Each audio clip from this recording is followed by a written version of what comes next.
Hi, everyone. Thank you for joining the Sierra Club Iowa Chapter's Friday weekly Lunch and Learn. Every Friday at noon, we go live to give you another important update on the environment. And this week, we're going to talk about Iowa's bottle bill, something that you may have seen has popped up in the news recently.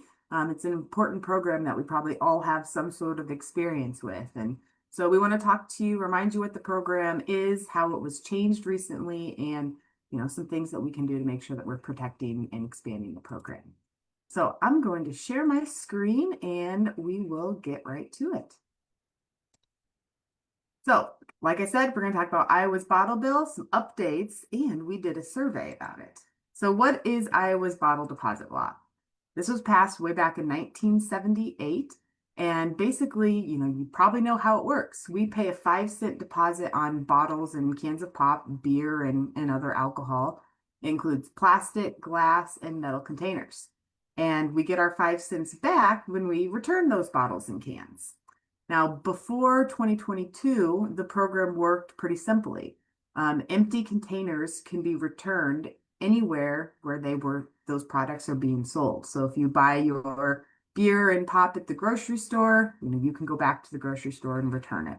And any business that sold eligible bottles and cans had to be able to redeem those as well.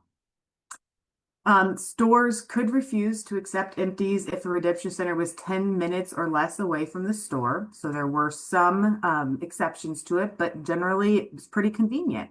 You're going to the grocery store weekly, you buy your beverages there, and you return them there. But in 2022, there were some changes, and this is part of some efforts to kind of gut the whole program over many years. And we've done a really good job at stopping most of those attempts, but there were some changes that we were not supportive that passed in 2022. So they basically changed who has to participate in the program to actually accept those cans and bottles back. So stores like grocery stores or convenience stores can now refuse to take your cans and bottles back if there is a redemption center that is up to 10 miles away in urban areas, so depending on population size, or 15 miles in smaller communities away from the store. So depending on how far away you are and how big your community is whether or not a business can opt out of redeeming those cans. Some other rules were if you have a food establishment license or a certified food protection manager, then you can opt out of the program. They also increased the redemption center fee to 3 cents, which is something that we did support. But the other thing that we're thinking about with this, making it so businesses can opt out, is it made it extremely inconvenient for people. So a lot of times the place you used to take your cans and bottles back can now opt out of the program. And we saw a lot of grocery stores in particular, opt out of doing that since 2022. So the 2022 bill also created a study committee to review the bottle deposit program. And they're supposed to meet after the adjournment of the last session in 2025. And it's called the Legislative Fiscal Review Committee. So they want to see, how do those changes actually play out in reality.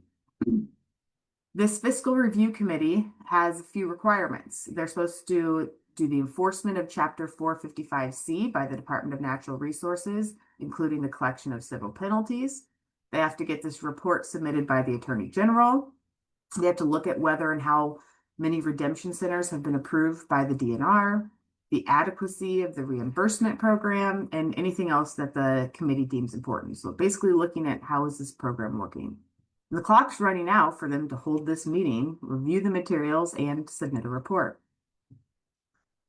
This committee, the Legislative Fiscal Review Committee, has not met since 2019, and they have not scheduled a meeting to gather and review info on those 2022 changes. We've reached out to the committee chair, Senator Cranbrink, and his staff, and we've not heard anything back about when this meeting is going to be scheduled. They need to schedule the meeting now so that we can have that information as we go into the 2026 session. So why is this important? It's because the bottle deposit law is something that Iowa should be proud of. We're one of 10 states that has it, and it has a lot of benefits for our community. It keeps litter out of our ditches, our water bodies, and our landfills. Lots of organizations and people across the state benefit from can and bottle donation drives. There's communities that do fireworks displays off of donations of cans, the Boy Scouts, churches, all different kinds of communities use can drives to raise money. Prior to the changes in 2022, 71% of the containers are recycled in Iowa, which is way above the national average of 29%. So we don't know how that's changed since the changes, but we know that this program increases the number of containers that are recycled rather than become litter. This program provides jobs to 870 Iowans who are involved in the recovery process. And then just through the general process of returning your cans, they're all sorted. And that makes it easier for those materials to be sold on the market because they're pre-sorted and you're buying a clean product rather than something that's mixed up with plastics and aluminum and all different types. So in the meantime, since these changes have taken place, we surveyed our members and supporters. We wanted to see how did those changes to the program impact our members and what are people's general thoughts about the program? Are they supportive of the bottle bill? We did this survey last year from August 2nd to October 24th, and we had about 347 people complete the survey, which tells us a lot of people care about this. Some of the big information that we got is, in general, people support the program. 94% think that Iowa should continue the bottle redemption program. And 89% of people think that it should be expanded to include other types of beverages, like water, iced tea, fruit juice, sports drinks, you name it. We have a lot more beverages on the market than we did in 1979, and we should update the program to show that. 60% of the survey takers redeem 76% or more of their cans and bottles. So it shows that people that are our members and our supporters are very active users of the program. They're redeeming 76% or more of their bottles. 60% say it's gotten more difficult to redeem in recent years. So since those changes, it's gotten harder to participate in the program. And 21% travel 10 or more miles just to redeem cans and bottles. And so that makes it a lot harder and less likely that people will take advantage of the program if it's farther to go to redeem them. We asked a few more questions about how it impacted our members, and we wanted to know, where are you taking your cans and bottles back? 48% are taking them back at redemption centers, where the sole purpose of that business is to redeem cans and bottles.